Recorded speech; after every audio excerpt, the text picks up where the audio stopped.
Bismillahirrahmanirrahim. وَلْتَكُنْ مِنْكُمْ أُمَّةٌ يَدْعُونَ إِلَى الْخَيْرِ وَيَأْمُرُونَ بِالْمَعْرُوفِ وَيَنْهَوْنَ عَنِ الْمُنْكَرِ. Kita masuk di tadabburi ayat surah An-Nur surah 24 ayat 11 22. Ini pembahasan yang ketiga. Jadi tidak panjang komentarnya, ya, tidak panjang komentarnya karena ini sudah kita bahas ini.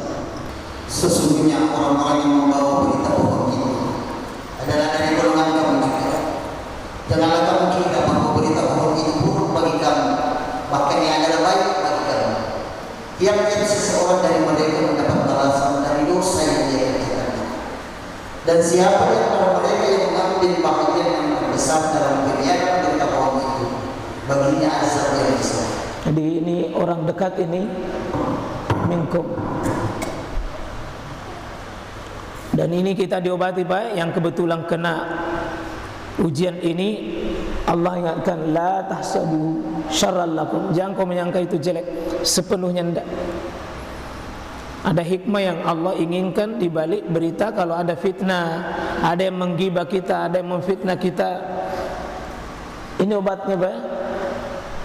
Jadi ada hikmah. Aisyah radhiyallahu anha, Abu Bakar kena, Rasulullah kena, supaya kita ini di belakang sudah dihibur. Suatu saat kalau ada berita negatif berkembang untuk kita, segera la tahsabuhu syarral lakum bal huwa khairul lakum. Itu baik.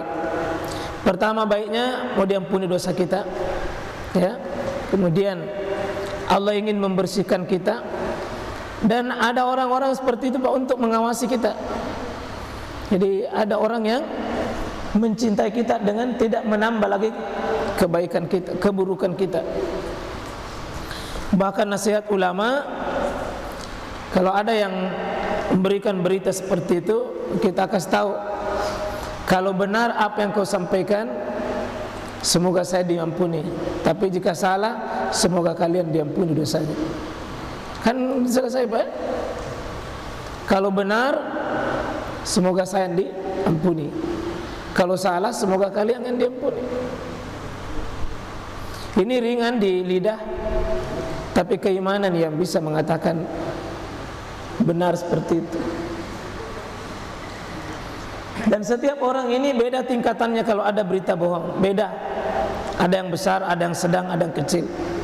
Yang diam, yang senyum, yang menambah-nambahi, itu beda. Kita masuk di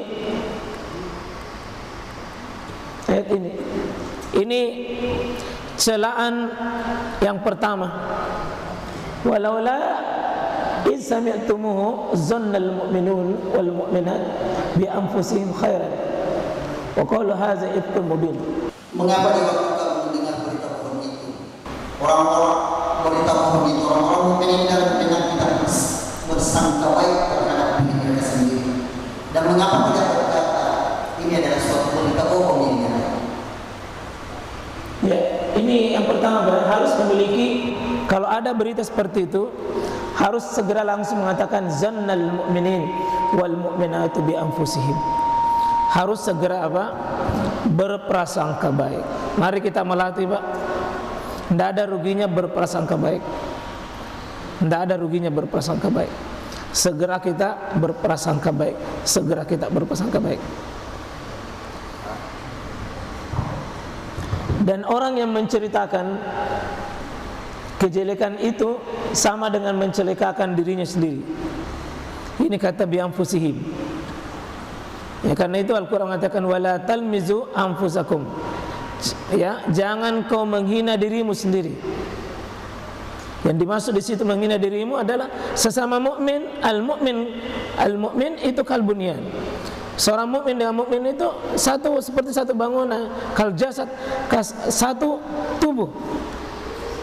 Ya, dan tidak mungkin orang lain akan merusak dirinya sendiri.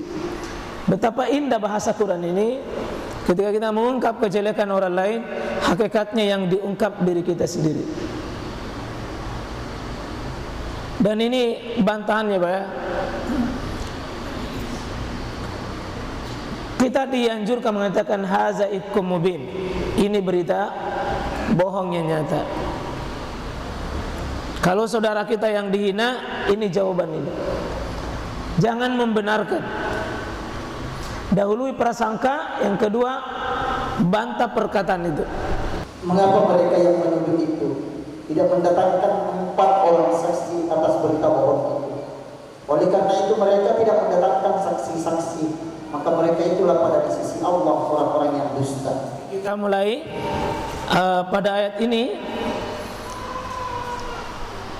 Celaan berikutnya, karena orang yang menuduh Aisyah dengan berita-berita bohong dan berita palsu itu tidak mendatangkan bi arba'ati syuhada, tidak mendatangkan saksi. Ini mohon jemaah sekalian, kalau ada orang mukmin yang sudah menikah, Pak, ini sudah menikah. Kalau orang sudah menikah, ini harus bi arba'ati syuhada. Ya. Kalau tidak mampu mendatangkan 4 saksi, meskipun benar adanya mata kita saksikan, tapi tidak ada 4 saksi, maka dianggap kita ini humul kazibun, dianggap mendustakan hukum, bukan mendustakan fakta. Ya, saya ulangi Pak. Lebih enak mendustakan fakta dengan mendustakan hukum. Hukum ini harus 4 saksi.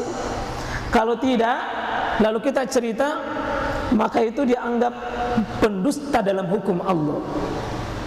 Meskipun benar faktanya, dalam ilmu Allah benar, tapi dalam ilmu hukum manusia yang Allah perintahkan 4 saksi, dan ini menunjukkan tidak mudahnya kita harus menuduh. Ini bahkan diancam ya, walladzina yarmunal musanati summa lam ya'tu bi arba'ati syuhada.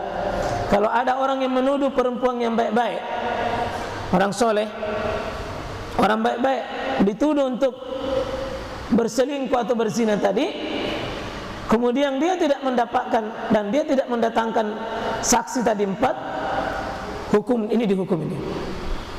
Hukumnya di dunia, fajliduhum samanina jaldah, diderah 80 kali. Ini risikonya Pak ya. Syarat begini baru bisa diterima tobatnya. Siapa menuduh saudaranya mukmin sudah menikah, hukum 80 kali derah, hukum Islam. Ini kalau orang sudah menikah. Kalau tidak menikah, hukum hakim yang menentukan. Kalau suami istri khusus, kita tuduh suami kita atau tuduh istri kita, maka itu lain hukumnya. Dia bab al-lian namanya, bab bersumpah, tidak masuk di situ. Tapi kalau suami istri yang dituduh dan harus bersumpah, otomatis cerai, tidak boleh bertahan dan bertangga. Dan ini tidak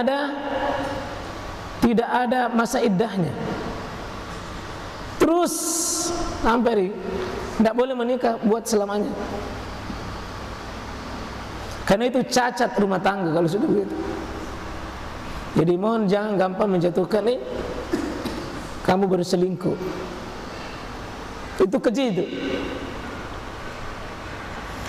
Dan diancam oleh Quran, la taqbalu lahum syahadah abadan. Jangan menerima kesaksiannya selama-lamanya. Tidak boleh dia memberi persaksian. Bahkan diancam lagi, orang yang membawa tuduhan begitu fasik. Ini di dunia.